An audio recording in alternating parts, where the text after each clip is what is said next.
preparado para ti. Hoy, amado Señor, queremos darte gracias, Señor. Esta alabanza y esta adoración, Señor, ha sido para ti, Dios. Te exaltamos y agradecemos todo lo que haces por nosotros, Señor. Hoy te pedimos que tu palabra, Señor, siga guiando, siga ministrando, siga corrigiendo, Señor, nuestra vida. Que vivamos confiados de esa roca fuerte que has sido tú, Señor, en ese buen Padre que has demostrado ser para nosotros, Señor. Y queremos darte gracias, Señor, por todo. Y hoy bendigo, Señor, este lugar, bendigo a cada uno de mis hermanos, Señor, y te damos a ti toda la honra y la gloria, Padre Celestial. En el nombre de Jesús. Amén y amén. Entonces, mis hermanos, vamos a darle un fuerte aplauso a nuestro Señor.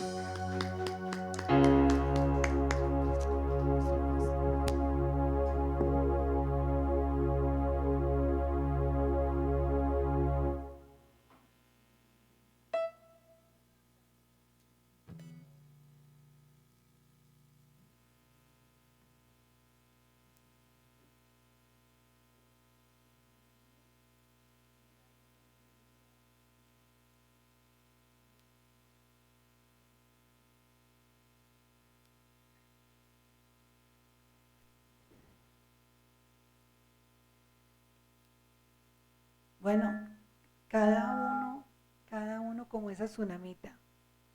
Nosotros disponemos nuestro corazón en donde el Señor viene aquí a morar. ¿Ella qué hizo? Le hizo una invitación. Ella le hizo una invitación. Nosotros, Él está ahí, como dice, a la puerta y llamo. Nosotros abrimos la puerta y lo invitamos también.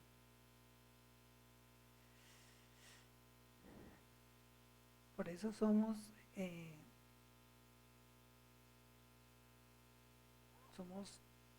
rocas vivas, construyendo un templo que somos nosotros mismos. Bueno, vamos a abrir la palabra en el Salmo 19:14. Y el título de la palabra es Dios nuestro Redentor. La vez pasada era Dios ¿qué? Nuestra roca. Nuestra roca. Y recordemos que el Señor habla mucho en la palabra sobre la roca porque la roca era representada antiguamente como la deidad. Y por eso el pueblo judío lo reconocía, hablaba de la roca. Y recuerden que había una parte donde decía las rocas. Otra en minúscula que eran la deidad de los otros. Y la deidad que nosotros tenemos es la roca en mayúscula que es Jesucristo. Amén, ¿no? Entonces no olvidemos esa parte. Entonces para que tengamos entendimiento de por qué la palabra menciona todas estas cosas. ¿Está muy duro? ¿No? Uy, para mí sí. Un poquito. Sí. ¿Ah? Ah, sí, por el retorno es. Sí, sí, tienes razón. Por el retorno. O si no, tampoco queda, no se puede escuchar tampoco en internet. Es cierto. Si quieres, súbele un poquito más porque queda muy pasito, ¿verdad? Sí, me voy a hacer yo más bien un poquito más adelante. Porque no está mal, realmente sí le puedes subir un poco.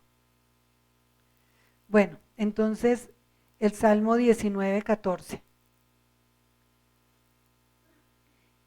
Este es un salmo de David. David menciona a Dios como su roca, su fortaleza. Acuérdense que hablamos también de la fortaleza la vez pasada. Esa fortaleza, aunque también podemos hablar de la fortaleza de Dios nos da la fortaleza para lo que necesitemos, sí, y espiritual, especialmente la necesitamos espiritual. Necesitamos la fuerza espiritual para perseverar, que en eso consiste la misma paciencia, es saber perseverar. Entonces, esa es la fortaleza. Y la fortaleza, que es nuestro Señor, es el mismo Jesús, quien nos guarda como escudo alrededor nuestro, como dice su palabra también, escudo, todo eso. Todo eso lo podemos traer y decir, Señor, tú eres mi escudo, tú eres mi roca en donde yo puedo estar firme, todo esto. Bueno, y... ¿ah? Sí, como hay que adorarlo, como hay que orar también, también sus nombres, como la forma en que podemos nosotros expresarlo, ¿no? Entonces ya teniendo claridad de cada cosa, pues podemos decir, tú eres mi roca, esa deidad, ese Dios, ese grande, el que no, es inamovible, que no se mueve de ahí, que es nuestra protección. Entonces, la palabra redentor se deriva del término hebreo que es Goel, y es un pariente o aquel que va a redimir. Entonces, por eso vamos a tocar mucho el tema de redención y de redimir. Redentor tiene que ver con eso. Entonces, Dios nuestro redentor es un libertador, es un salvador. Entonces dice la palabra en el Salmo 19, ya empecé a hablarles sin haber leído, bueno, leámoslo ya. El Salmo 19, 14 que dice, sean gratos los dichos de mi boca y la meditación de mi corazón delante de ti, oh Jehová, como él dice, roca mía y redentor mío. Entonces hoy vamos a hablar, ya habíamos hablado de roca, hoy hablamos de redentor mío. Entonces tengamos claro esa palabra de redentor. Y es el que hace las veces de un pariente, por eso veámoslo, por eso la palabra dice que el Antiguo Testamento es una sombra de ¿qué? De lo que vendría. Entonces tenemos que tener conocimiento de todas estas pinceladas que hay ahí. Entonces dice, hace las veces de un pariente, de un familiar que puede estar en dificultad o en peligro. Nosotros estábamos como en peligro, estábamos en un grave peligro, estábamos pasando por muchas dificultades. Entonces, por eso vino Jesucristo a redimirnos a nosotros. Él es nuestro redentor por eso. Y vamos a leer unos pasajes bíblicos del Antiguo Testamento para que podamos también tener más claridad. Levíticos 25, del 24 al 27. Levíticos 25, vamos a leer Levíticos 25, del 24 al 27. Para entender un poco la redención, cómo se establecía, cómo la hacían antiguamente, para hablarnos de lo que Jesucristo directamente ya vino a hacer. Entonces, 25 del 24, bien, ¿listos? Bueno, dice, por tanto, en toda la tierra de vuestra posesión otorguéis rescate a la tierra. Cuando tu hermano empobreciere y vendiere algo de su posesión, entonces su pariente más próximo, vean, esa palabra es clave, el pariente más próximo, porque es que así se hacía la redención, el pariente más próximo, vendrá y rescatará lo que su hermano hubiera vendido. Y cuando el hombre no tuviere rescatador y consiguiere lo suficiente para el rescate, entonces contará los años desde que vendió y pagará lo que quedare al varón a quien vendió y volverá su posesión, exactamente, a su posesión. Mas si, ¿era hasta ahí? Hasta ahí. Bueno, yo les aconsejo que lean todo Levítico, sobre todo este capítulo, léanlo, porque les va a aclarar muchas cosas. Habla de los 7 años en donde los que tenían deudas a los 7 años quedaban eximidos de las deudas, porque no pudieron pagarlas, entonces quedaban libres de esas deudas. Sí, condonar, eso. Entonces veamos, y que hoy en día también a nivel de leyes, hay cosas en las leyes que yo no sé cuáles son todas, pero sí sé que cuando uno no ha logrado ciertas cosas y que dice, prescribió, prescribió. Entonces también en ciertas deudas también, porque no se pudieron terminar pagando. Bueno, entonces veamos en todo esto que también habla de deuda. Y por eso la palabra habla de la compra de Jesucristo con nosotros. De deuda está hablando. Entonces ahí también se hacían compras. Entonces esa era la forma en que se redimía el pariente más cercano. Y vamos a leer un momentico Números 36, del 16 al 19. 36, del 16 al 19. ¿A qué? Números 35, perdón, 35. No, yo estoy viendo mal. Número 35, del 16 al 19, 35. ¿La tenemos? Si con instrumento de hierro lo hiriere y muriere, homicida es, el homicida morirá. Ahí está hablando el Señor ¿de qué? De la pena de muerte, de la pena de muerte. Y si con piedra en la mano que pueda dar muerte, lo hiriere y muriere, homicida es, el homicida morirá. Morirá. Y si con instrumento de palo en la mano que pueda dar muerte, lo hiriere y muriere, homicida es, el homicida morirá. El vengador de la sangre, él dará muerte al homicida, cuando le encontrare, él lo matará. Entonces, en el 1 está hablando sobre deuda, sobre la deuda de la compra, lo que sea. Aquí está hablando a nivel de justicia, ¿no? De la parte legal, digámoslo así, como algo. Entonces, eso no quiere decir que nosotros vamos a, o sea, lo que vemos que, porque ya hay una ley establecida, hay unas leyes establecidas. Entonces, ahí, en ese momento, por eso apedreaban, todos iban y apedreaban y todo. Ya hoy en día no es apedrear, nadie tiene que apedrear a nadie. Para eso están las leyes. Tenemos es que orar para que las leyes de nuestro país sean más justas, sean más ecuánimes y se lleven a cabo como debe ser. Eso es lo que tenemos que orar, que se fortalezca la parte judicial aquí en cuanto a la parte legal. Entonces vemos aquí que aquí nos está hablando de la pena de muerte. Entonces, ¿qué? También tendrías, hoy en día no lo vamos a hacer, ¿no? Todo esto eran leyes que se establecían a nivel de los hombres ahí, de esta manera. Esto es la manera de redimir, esa era una forma de redimir. Entonces veamos, ¿quién vino a redimirnos? Jesucristo vino a redimir. Es para que veamos el contraste, ¿bien? Y vamos a leer ahora Ruth 4, que es donde más claro nos va a quedar esa parte de la redención. Ruth 4. No, Ruth 4 del 1 al 17. Entonces vamos a ver 3 aspectos que tienen que tener en cuenta un redentor. Y les voy a leer las 3 partes. Debía ser un familiar, o sea, el pariente más cercano, como lo dijimos, un pariente cercano. Segundo, como la redención era costosa, que ya vimos, tiene un costo también, debía poseer, ¿qué? Recursos para eso. Entonces veamos exactamente, ¿cómo fue pagado en nuestras vidas? Con la sangre de Jesucristo vino a hacer esa redención. Un precio muy alto. Dice que nos compró con su sangre.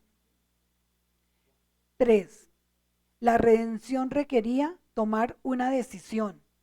O sea, tenía que, ¿qué? Decidir la persona si sí o si no lo iba a hacer. Y vemos que Jesucristo, ¿qué? Fue una decisión propia. Él vino desde allá, desde el trono de Dios Padre, vino con ese fin, a decidir lo que iba a hacer. Era necesario proponerse a redimir. Entonces veamos que por eso tenemos que valorar esto. Entonces vamos ahora sí a leer, y ahorita vamos a leer los otros, en los otros. Entonces Ruth 4 del 1 al 17. Vamos a leerlo. ¿Listos? Vos, acordémonos de algo de la historia de Ruth. Recordemos que Ruth no pertenecía al pueblo de Dios, pero ella se quedó con Noemí, que sí, que era la suegra, se quedó porque sabía que el Dios de ahí era el verdadero Dios. Y Boaz era un pariente de Noemí, no de Ruth. Entonces, aquí vamos a hablar de Boaz, que fue quien hizo la parte de redimir a Ruth. por el pariente cercano en cuanto sí, a Ruth, no, a Noemí.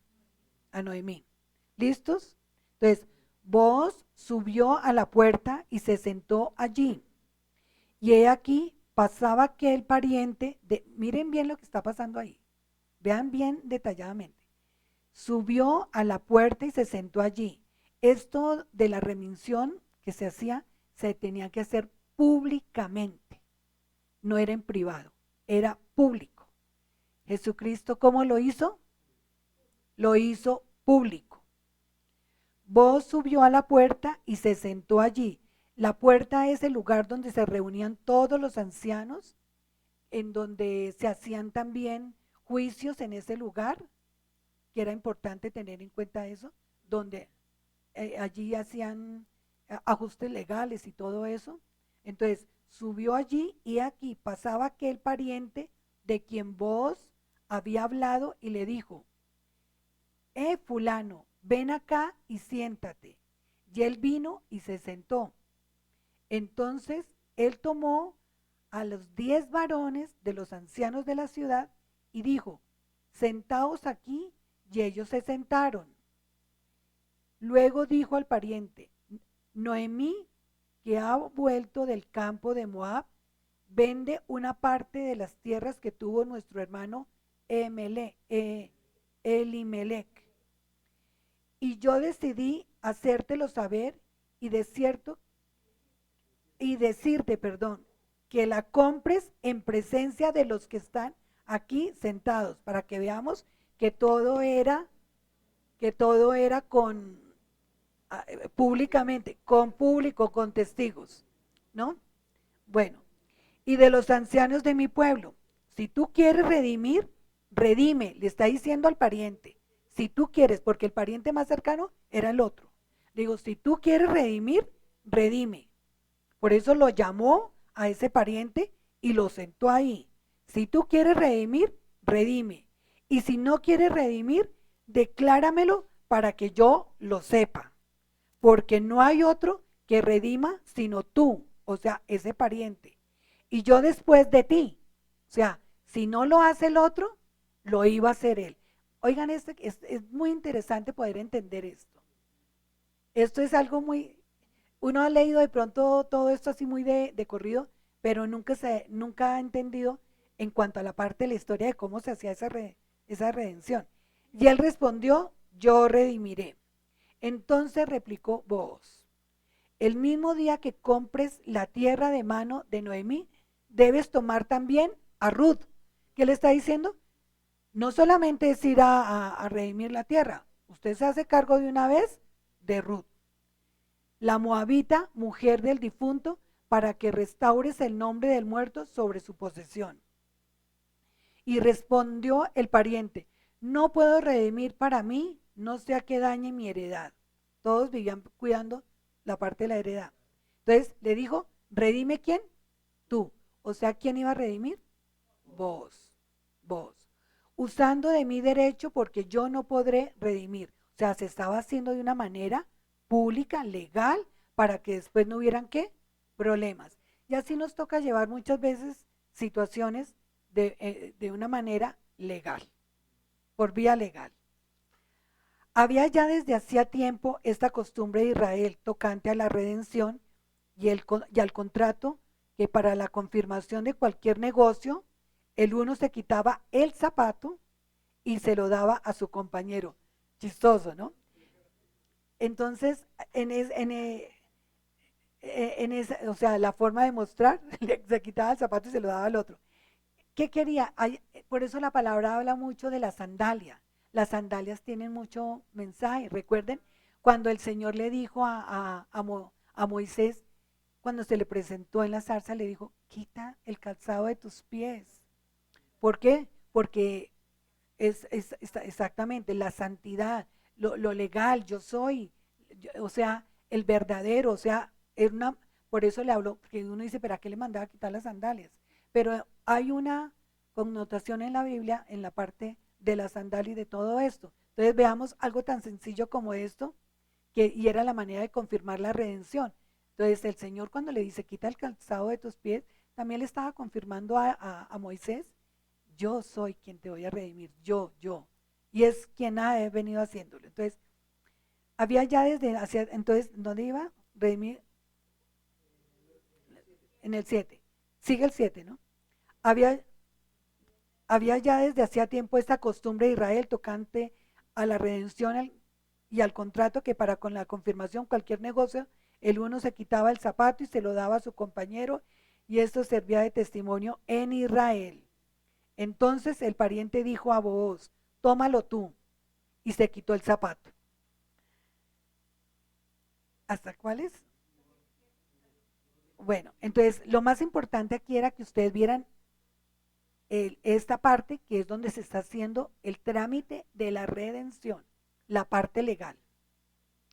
Y vos, dijo a los ancianos y a todo el pueblo, vosotros sois testigos hoy de que he adquirido de mano de Noemí todo lo que fue de Elimelech y todo lo que fue de Kelión y de Mahalón, y que también tomo por mi mujer a Ruth, la moabita. O sea, era el paquete completo. Pues el otro, cuando ya dijo, le daban a Ruth, dijo, no. Él iba a redimir, pero la tierra. Pero cuando ya le dijeron Ruth, dijo, no, mejor ahí sí ya no me meto por ese lado. Más bien usted que quiere redimir, tenga, le dijo. Y que también tomo por mi mujer a Ruth, la moabita, mujer de Malón, para restaurar el nombre del difunto sobre su heredad, para que el nombre del muerto no se borre de entre sus hermanos, y de la puerta de su lugar, vosotros sois testigos hoy. Y dijeron todos los del pueblo que estaban a la puerta de los ancianos, testigos somos. Todos dijeron sí. Jehová haga a la mujer que entra en tu casa como a Raquel y Lea, las cuales edificaron la casa de Israel, y tú seas ilustre en Éfrata y sean de renombre en Belén. Y sea tu casa como la casa de Fares, el que Tamar dio a luz a Judá, por la descendencia que de esa joven te dé Jehová. Hasta el 17, ¿no? Vos tomó a Ruth y ella fue su mujer, y se llegó a ella, y Jehová le dio que concibiese y diese a luz un hijo. Y las mujeres decían a Noemí, loado sea Jehová, que hizo que no te faltase hoy pariente, cuyo nombre será celebrado en Israel, el cual será restaurador de tu alma y sustentará tu vejez, pues tu nuera, que te ama, lo ha dado a luz, y ella es de más valor para ti que 7 hijos. Y tomando Noemí el hijo, lo puso en su regazo y se fue. ¿Y qué? Y fue su haya, la que lo cuidó. Y además ese que cuidaba enseñaba. Ese haya era un maestro, era el que guiaba, era el que enseñaba. Acuerden que no habían las escuelas, entonces se buscaban el haya, el maestro personal. Y le dieron nombre las vecinas diciendo, le ha nacido un hijo a Noemí.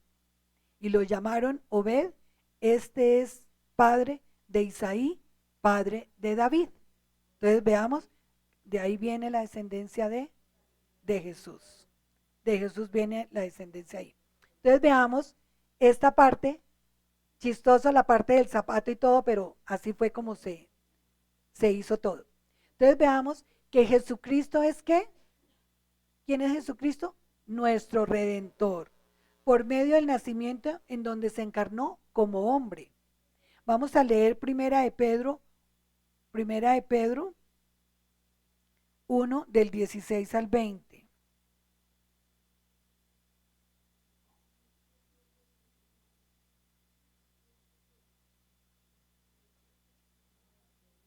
Primera de Pedro 1 del 16 al 20. Porque escrito está, sed santos porque yo soy santo. Y si invocáis por Padre aquel que sin acepción de personas juzga la obra de cada uno, conducíos en temor todo el tiempo de vuestra peregrinación, sabiendo que fuiste rescatados de vuestra vana manera de vivir, la cual recibiste de vuestro Padre, no con cosas corruptibles como el oro y la plata, sino con la sangre preciosa de Cristo, como de un cordero sin mancha y sin contaminación, ya destinados desde antes de la fundación del mundo, pero manifestado en los postreros tiempos por amor a vosotros. Entonces, aquí está hablando de la redención de Jesucristo, que fuimos rescatados. Nosotros, así como vos rescató a Noemí en ese momento, a Ruth, Jesucristo vino a hacer ese papel con cada uno de nosotros. Y vemos en 1 Pedro 2:24, ahí mismo del 2:24, quien llevó él mismo nuestros pecados en su cuerpo sobre el madero, para que nosotros, estando muertos en los pecados, vivamos a la justicia, por cuya herida fuisteis sanados. ¿Sanados de qué? De la muerte espiritual en que estabas, de la esclavitud del pecado, no teníamos esa cercanía a Dios precisamente porque no lo conocíamos, porque no había claridad de quién éramos. O sea, por eso se logró esa redención. O sea, es valorar lo que Jesucristo vino a hacer por cada uno de nosotros. De manera que Él vino, perdonó nuestros pecados, nos rescató de una deuda muy grande que teníamos. ¿Con quién? Con el Padre. Había una deuda muy grande con el Padre. Y Jesucristo vino, ¿qué? A pagar esa deuda. Él la pagó con su sangre. Éramos esclavos del pecado. En ese tiempo también la redención se daba con los esclavos. En determinado tiempo los esclavos tenían que quedar libres. Por eso les digo, lean Levítico esa parte para que puedan entender cómo se hacía esas redenciones. Nos rescató ¿de qué? De esa pobreza espiritual que teníamos, de lograr esa paz con Dios, hacernos quedar a paz con Dios. Logramos paz con el Señor. Entonces, veamos que la obra de Jesús no fue cualquiera, que si ustedes leyendo Levíticos se van a dar cuenta que realmente Jesucristo vino a cumplir toda esa parte, todo lo que en Levíticos habla, de hecho todo lo antiguo, ¿no? Todo lo que es antiguamente. Y vamos a ver Romanos 8 del 18 al 28. Sí, Romanos 8.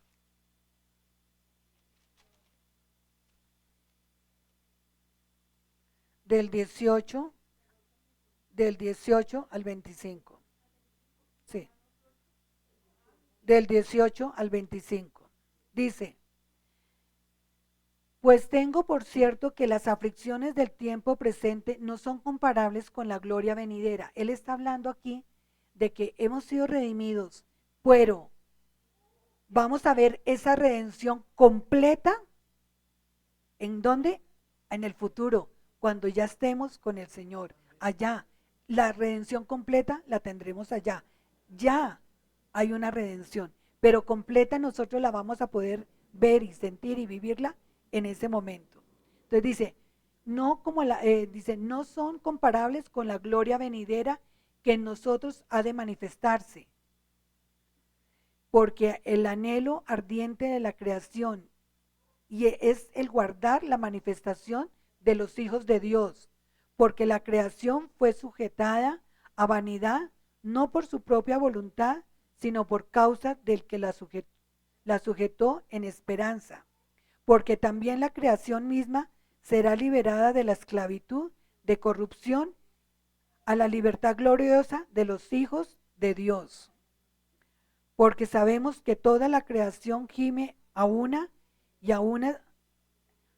está con dolores de parto hasta ahora.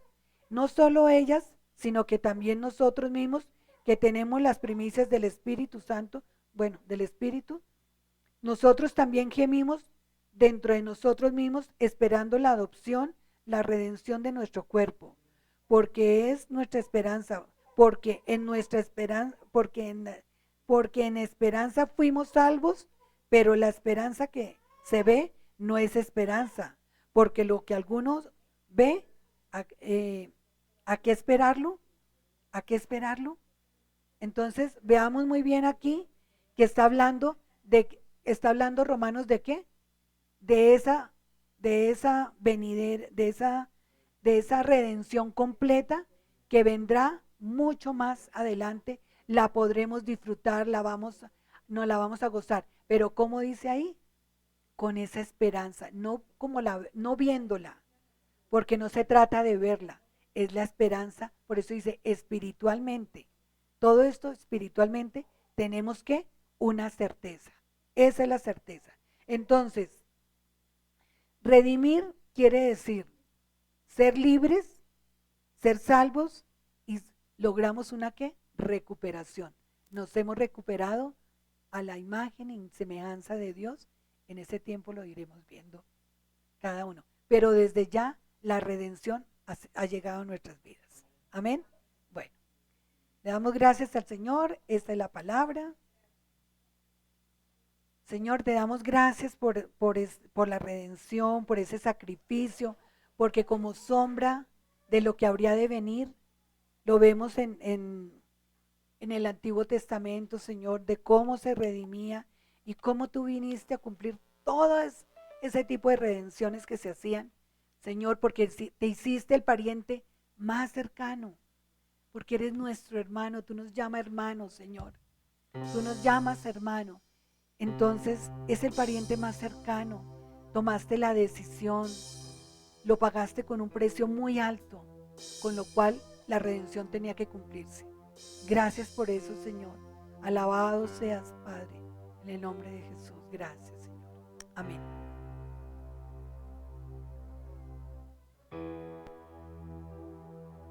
A recoger los diezmos, las ofrendas.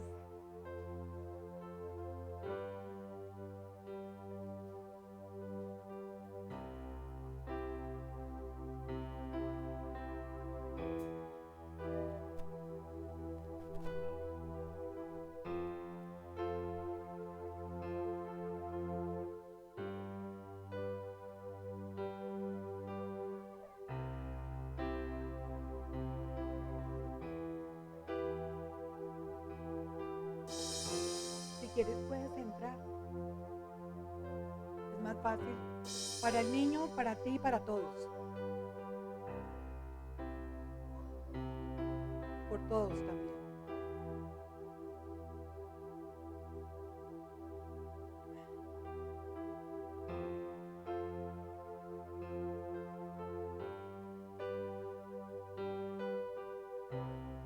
Bueno, vamos a orar. Señor, te damos gracias, Padre, por estas ofrendas, por el diezmo, Señor, que seas tú bendiciéndolo, que seas multiplicándolo, Señor. Gracias, Señor, por la provisión.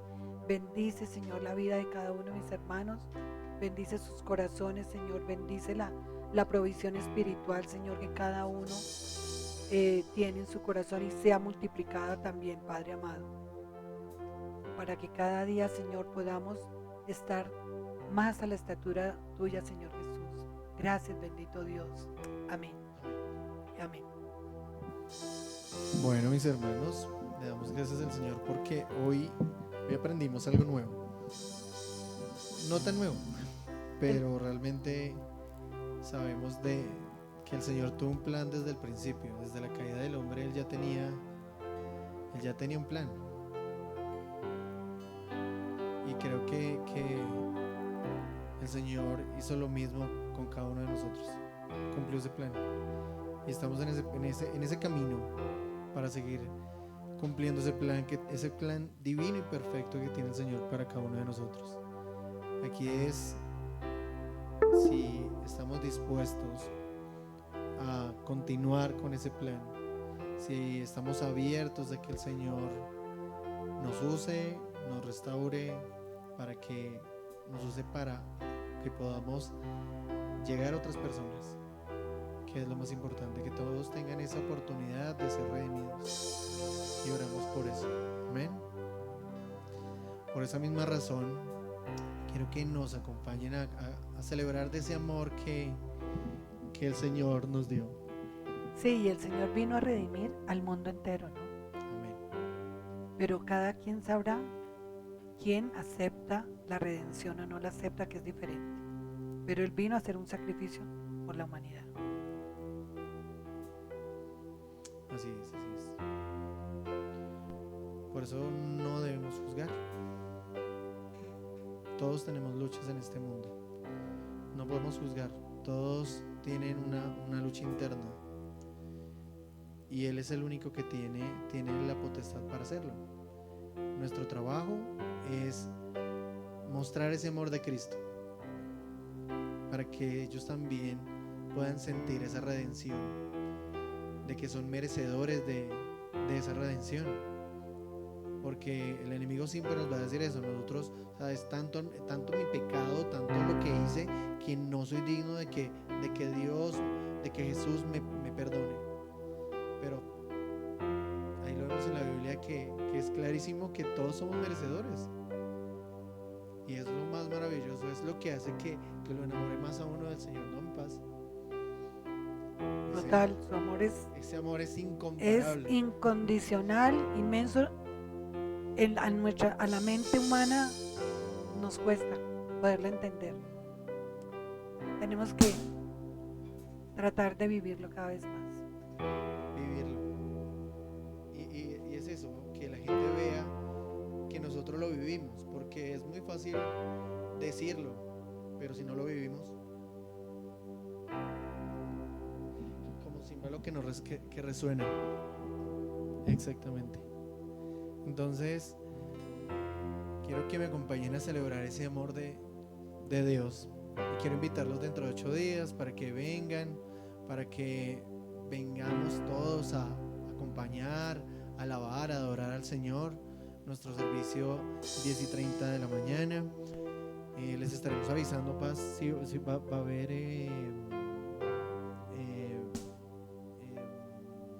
¿sí? Bueno, entonces quiero que me acompañen con esta alabanza. Amén.